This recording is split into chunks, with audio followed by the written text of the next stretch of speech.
Bonjour à tous et bienvenue dans cette nouvelle leçon de JavaScript. Aujourd'hui, nous allons découvrir l'objet math. En JavaScript, il existe une panoplie de méthodes qui permet d'exécuter des fonctions mathématiques habituelles. Dans cette leçon, nous allons découvrir les plus importantes parmi ces fonctions. Nous avons créé une fonction qui s'appelle f que l'on a appelée au chargement de la page. À l'intérieur, nous allons essayer d'invoquer quelques fonctions mathématiques supportées en JavaScript et on va afficher ça dans la console grâce à console.log. Tout d'abord, il faut savoir que toutes les fonctions mathématiques sont des méthodes de l'objet math avec un M majuscule. Et on va commencer par la première fonction qui est abs, qui permet de retourner la valeur absolue d'un nombre. Par exemple, si je mets ici abs 1.5, on va supposer que c'est un nombre négatif. Alors dans ce cas, si on exécute, le résultat qu'on aura dans la console est 1.5 comme étant une valeur positive, puisque c'est la valeur absolue de moins 1.5. Il y a aussi la méthode cell, qui permet de retourner l'arrondi supérieur d'un nombre avec virgule.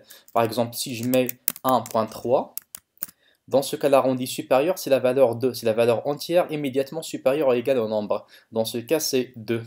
Bon, si je mets juste 1, c'est-à-dire sans virgule, alors la valeur sera elle-même, ça veut dire 1. Il existe aussi la méthode flow, qui permet de retourner l'arrondi inférieur, par exemple 1.3. Dans ce cas, on aura la partie entière du nombre, ça veut dire la valeur 1. Et il existe la fonction ou bien la méthode round. La méthode round permet tout simplement de retourner l'arrondi le plus proche. Dans ce cas, pour 1.3, la valeur entière la plus proche est 1. Et ça nous retourne 1. Si je prends par exemple 1.6, alors là, la valeur la plus proche, c'est 2. Il existe aussi la méthode max, à laquelle on va passer une liste de nombres. Par exemple 1, 4, moins 5, 9. Et comme son nom l'indique, max va nous retourner la valeur la plus grande. Dans ce cas, c'est la valeur 9. Alors ici, on a 9. Même chose, bon, si je mets min, alors on aura la valeur la plus petite, qui est dans ce cas moins 5. La méthode POW permet de retourner une puissance, ou bien de calculer la puissance d'un nombre. Par exemple, si je mets 2, 4, ça signifie tout simplement 2 à la puissance 4. 2, c'est la base, et 4, c'est l'exposant. Bon, quand j'exécute, ça devrait donner 16. Et voilà, donc 2 à la puissance 4 égale bel et bien à 16. Il y a aussi SQRT, qui permet de calculer la racine carrée d'un nombre. Par exemple, si je prends le nombre 16, sa racine carrée c'est 4. Et voilà, ça nous retourne 4. Il existe aussi d'autres fonctions plus évoluées, comme par exemple exp, qui permet de calculer l'exponentielle d'un nombre. Sin, qui permet de calculer le sinus d'un nombre. Il ne faut pas oublier de passer l'argument en radian. Il y a aussi le cos, qui permet de retourner le cosinus d'un nombre. Bon, même chose, il faut spécifier la valeur en radians et pas en degrés.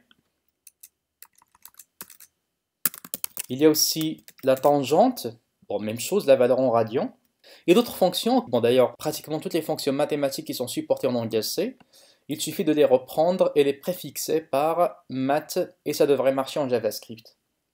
Il existe aussi quelques attributs, comme par exemple math_pi. Donc pi dans ce cas c'est un attribut, non pas une méthode, qui permet de retourner le fameux 3,14 avec bien sûr plus de précision. Ça nous retourne ça, donc 3,14 avec quelques chiffres. Ici c'est un nombre à virgule flottante, double précision. Bon, ça veut dire qu'il y a pratiquement entre 15 et 17 chiffres après la virgule. Il y a aussi math.e qui est le nombre de l'heure, qui vaut approximativement 2.72, donc là c'est 2.71 et quelques. Bon, même chose, c'est un nombre à virgule flottante à double précision. Mais la fonction la plus intéressante pour l'objet math, c'est la fonction random, ou bien la méthode random, qui permet de retourner un nombre aléatoire, ou plutôt un nombre pseudo-aléatoire, compris entre 0 et 1.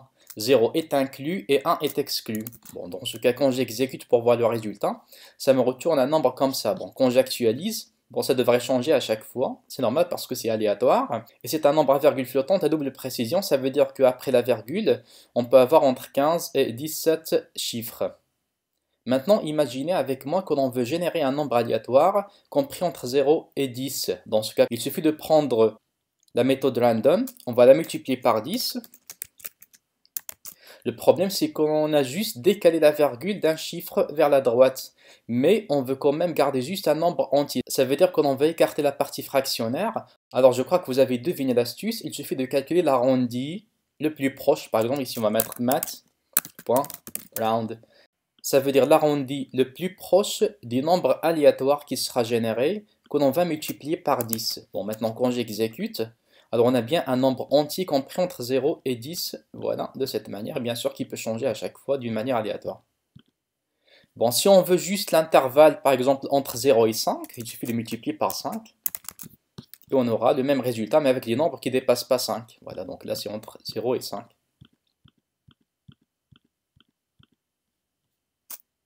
Voilà.